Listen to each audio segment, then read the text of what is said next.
انداز دیکھیے، ارشاد فرمایا والعصر، رب فرماتا ہے مجھے زمانے کی قسم ہو۔ اللہ کو بھی قسم اٹھانے کی ضرورت ہے، مالک کریم کو بھی کیا حاجت ہے کہ وہ قسم اٹھائے، لیکن تاکید کر کے بات ذہن میں اتارنے کے لیے۔ انسان کا مزاج ہوتا ہے نا، جس بات پہ قسم اٹھائی جائے اس کو انسان سمجھتا ہے زیادہ پکی ہے، تو تب انسانی کے مطابق بات کی، فرمایا والعصر، زمانے کی قسم ہو۔ انسان کو پیدا کرنے والا رب قسم اٹھا کے انسان کی ایک بات کرتا ہے، والعصر، مجھے قسم ہو زمانے کی، ان الانسان لفی خسر۔ انسان کو پیدا کرنے والا رب فرماتا ہے بے شک انسان خسارے میں، گھاٹے میں، نقصان میں۔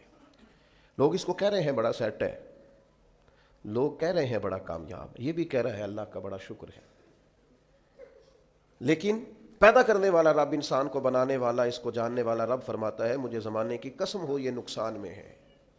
اور خسارہ اس خسارے کو نہیں کہتے ہیں کہ لوگ کہتے ہیں میں نے کاروبار کیا تھا تو نفع نہیں ہوا، نقصان ہوا۔ خسارہ اس خسارے کو کہتے ہیں جو اصل مال بھی ضائع ہو جائے، راس المال بھی ضائع ہو جائے تو کہتے ہیں خسارہ ہوا ہے، یعنی اس کے پاس جو تھا اس میں بھی یہ خسارے میں کہ یا اللہ سارے خسارے میں ہے؟ فرمایا نہیں، الا الذین آمنوا،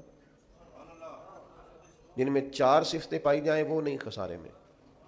ان میں پہلی صفت یہ ہے کہ الا الذین آمنوا، بے شک وہ لوگ جو ایمان لائے، مگر وہ لوگ جو ایمان لے آئے، جن کا ایمان مضبوط ہو، جن کا عقیدہ ہو کہ اللہ ہمارا رب ہے، وہی پیدا کرنے والا ہے، وہی رزق دینے والا ہے، اسی کی تقدیر کا غلبہ ہے، رب کریم ذرے ذرے کو جانتا ہے، اللہ تعالیٰ نے جس حال میں رکھا ہے یہی حال میرے لیے بہتر ہے۔ انسان محنت پوری کرے، نتیجہ اپنے رب پہ چھوڑ دے، اسباب سارے جمع کرے، بھروسہ اپنے اللہ تعالیٰ پہ کرے، عقائد کے لحاظ سے پختہ ہو، اور پھر اس کا عقیدہ ہو کہ بعد از خدا بزرگ توئی قصہ مختصر۔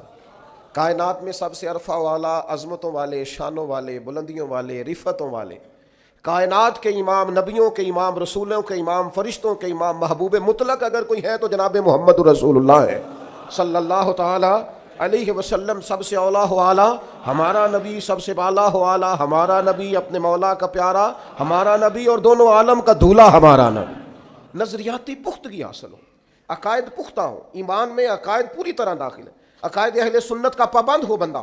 پھر ایک اور بنیادی عقیدہ ہے، اسی ضمن میں سارے عقائد آ جاتے ہیں، فرشتوں پر بھی ایمان ہو، اللہ کے تمام انبیاء پر ایمان ہو، اچھی بری تقدیر پر ایمان ہو، لیکن ایک بنیادی عقیدہ جس کو عقیدہ آخرت کہا جاتا ہے، اس پر انسان کا ایمان ہونا بڑا ہی ضروری ہے۔ اگر آخرت پر ایمان کمزور ہو جائے تو دنیا میں جتنے بھی عمل ہم کرتے ہیں یہ سارے کمزور ہو جائیں۔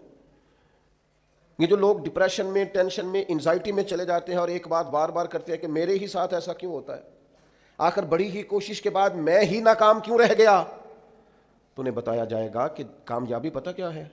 لا یستوی اصحاب النار و اصحاب الجنہ، اصحاب الجنت هم الفائزون۔ جنتی اور جہنمی برابر نہیں ہیں، کامیاب وہ ہیں جنہیں اللہ تعالیٰ نے اصحاب جنت بنایا ہے۔ جو جنتی ہیں وہ کامیاب ہیں، جس کو اپنی آخرت کے تعلق سے اللہ تعالیٰ نے فکر سلیم دی ہے، راہ ہدایت دی ہے، اعمال حسنہ پر استقامت دی، اور وہ سمجھتا ہے کہ میں محنت اپنی آخرت کو ٹھیک کرنے کے لیے کر رہا ہوں، جد و جہد میری اپنی قبر کے لیے، حشر کے لیے، آخرت کے لیے۔ آخرت پر جس بندے کی توجہ ہے وہ بندہ کامیاب ہے۔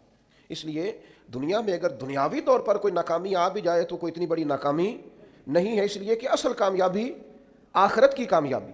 تو عقائد مضبوط ہوں، اور پھر عقائد اہل سنت کی پابندی اس کے پاس موجود ہو، نہ رفس کی طرف اس کا رجحان ہو، نہ خارجیت کی طرف اس کا رجحان ہو، اس کے نظریات ستھرے ہوں، اجلے ہوں، خوبصورت ہوں۔